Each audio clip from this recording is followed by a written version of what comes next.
Hello, hello! First of all, I apologize for starting this clip a bit late. I forgot I was supposed to record a commentary, so I didn't think about it until like 3-4 minutes into the game. Luckily, not much had happened since basically both sides have a T10 carrier, both sides have Shimakaze, so it's pretty passive. First thing you might notice is all those torps completely whiffing me. That's because I use the Hydra Acoustic Surge, which is obviously the bread and butter of the German cruisers, and is fantastically powerful and basically makes you entirely immune to any... Oh, that was a nice volley. Makes you basically immune to any DDs whatsoever. And on the test server, or they're basically testing buffing that even further now, so in the future the German anti-air or German Hydra might even be stronger. I think it's in response to this new radar sweep consumable coming out, since every other nation is getting it except for the Germans. So in turn they're buffing all the Hydras in the game, not just the German ones. They're buffing every single Hydra, but the Germans obviously benefit the most since they already have the best one, so gaining additional range on it is always a nice thing. I think ultimately the stats were something like you get 5.9 kilometer range on the Hindenburg on ship detection and 4 kilometer range on torpedo detection. Now the torpedo detection is fairly non-consequential for yourself, because it doesn't matter if you spot the torps 4 kilometers or 3.5 away, you're not going to get hit by them anyway. But the ship detection is actually quite nice, since it means you will be able to better push smokes and better push DDs in general without having to push too close. Of course, whether it actually helps against all the Shimakaze spam and instead just screws over the gearing like most of these things seem to do, that remains to be seen. Now, the Hindenburg in general, 0.5.3 was a very nice patch for the Hindenburg. It had the strengths, basically broadside punishing and amazing Hydra, but one of the huge weaknesses of the ship was the anti-air. It was pitifully weak, really terrible anti-air, but that has changed now with this latest patch. Your anti-air is actually very strong now, and just the threat of a Hindenburg running defensive AA is usually enough to make carriers, even T10 carriers, ignore you nowadays, because if they decide to commit on a Hindenburg that happens to be using defensive AA, then they're basically throwing away all their squads. You melt planes real fast if you're using defensive AA. And even without it, the anti-air is obviously not as impressive, but you still shoot down planes at a comfortable pace.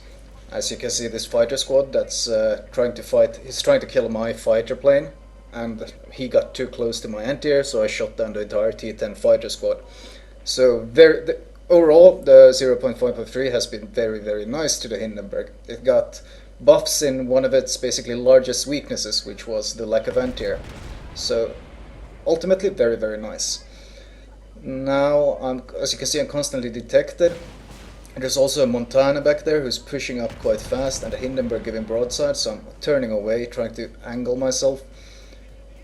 The threat, when you're playing as a Hindenburg, your armor is not that strong, but the biggest threat is really the citadels. Damage anywhere else isn't that big of a deal, because once again the Hindenburg has a huge amount of HP. You have 52k HP, that's almost 12k more than the Zhao has. So taking some small bumps here and there isn't a big deal, because once again you use the heal, and I personally use Superintendent on it. So you have a lot of heals to use. So in effective HP, you have a lot to spend basically. And even if battleships like this one, if he decides to give you a broadside, your volleys do a lot of damage, and he's quickly regretting it, I think. Yeah, the 6k volleys. I've landed up to I think an 18k volley on an Iowa. That's what happens when all 12 of your shells pen and deal damage. But you can see that the damage varies. As soon as he started angling, my damage dropped from that 6k to 0, basically because he angled himself. So very dependent on ships angling themselves. I'm closing the distance, seeing if I can get some additional damage on him, but he's not really my goal anymore, because he's not I was shooting at him because he was basically shooting at me. But now that he's basically backing off, I'm gonna see if I can go help the rest of my team with all these enemy cruisers. We're losing the game, it seems, and quite a terrible thing just happened, if you didn't notice. The enemy midway sniped our Hakuryu, so we are a T10 carrier down, which is a pretty huge deficit to have in T10, especially if the midway is running strike spec and knows what he's doing, which he seems, yeah, it looks like he's running strike spec. If he knows what he's doing is another thing, but still, big problem for us. The lucky thing is that there's basically a ton of cruisers in this game, so he has a hard time being as effective as he would be against pure battleships. Is he trying to kill my fighter again? You see how effective that anti-air is. I didn't even focus target this squad. He just happened to get into my anti-air zone and I instantly shot down a plane. So the patch, very, very nice for this ship. I don't know if it's this Hindenburg doing.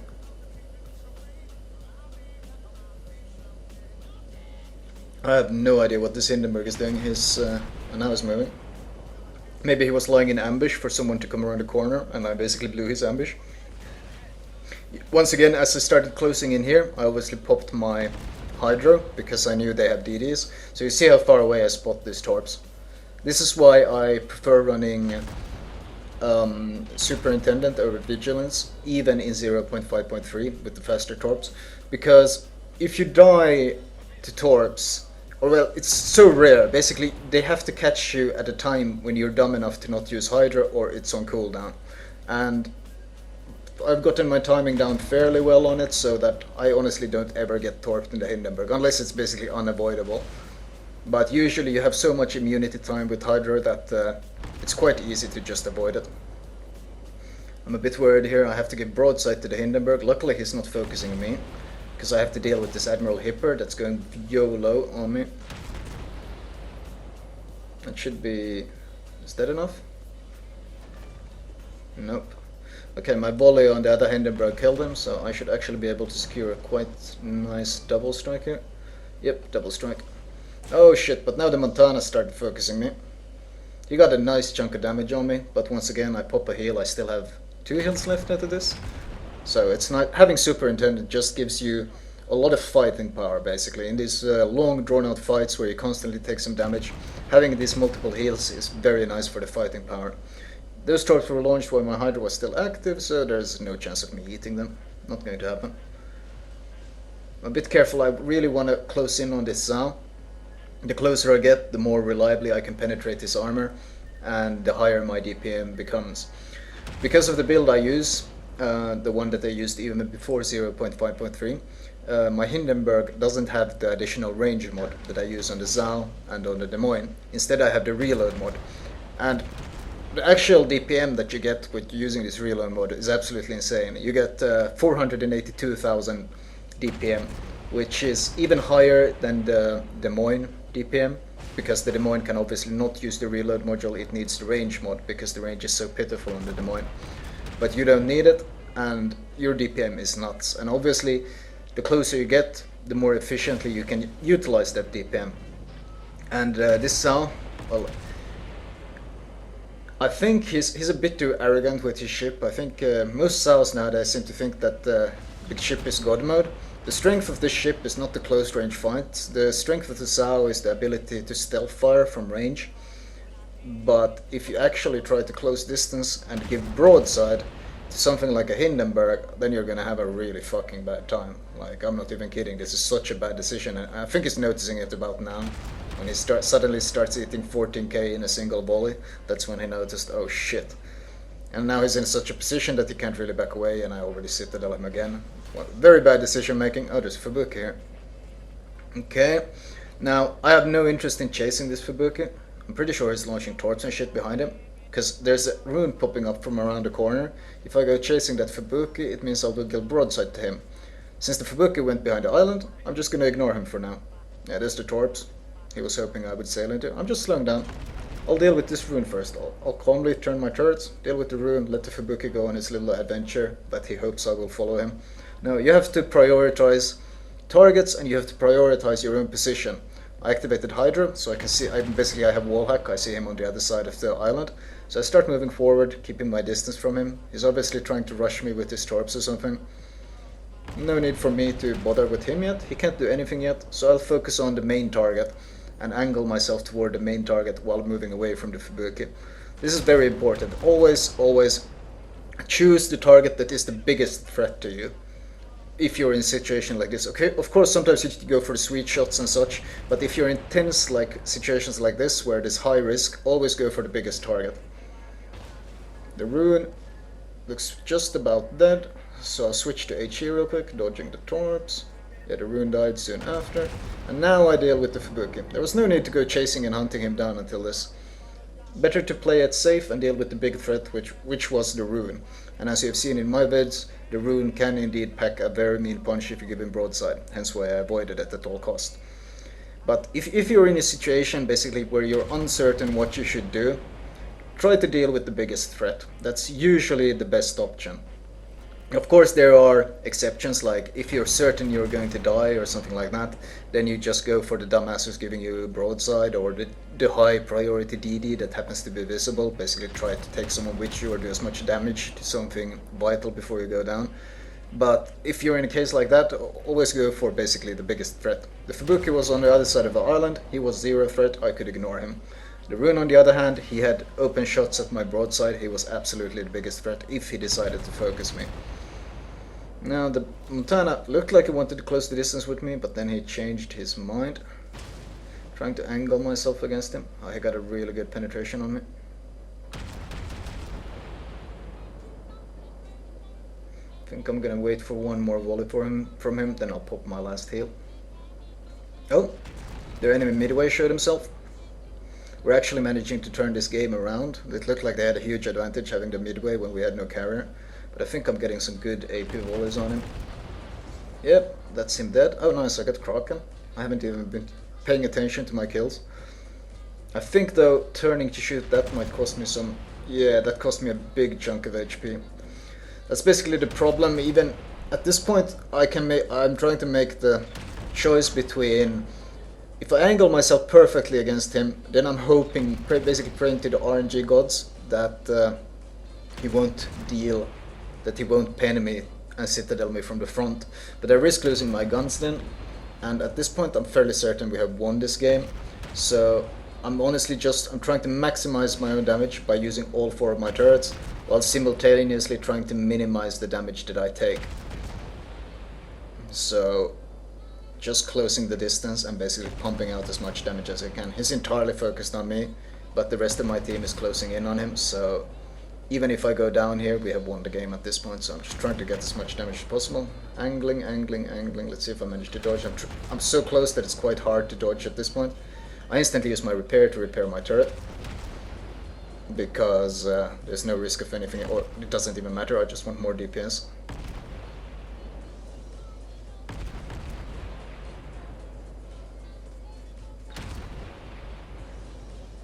Will I get the 6th kill? I think his reload is coming up now. But I've chunked down so much of his HP that even... Yeah, well, he's going down now. Oh, he managed to get me right before he went down. Oh well. It doesn't matter. That was a fun game regardless.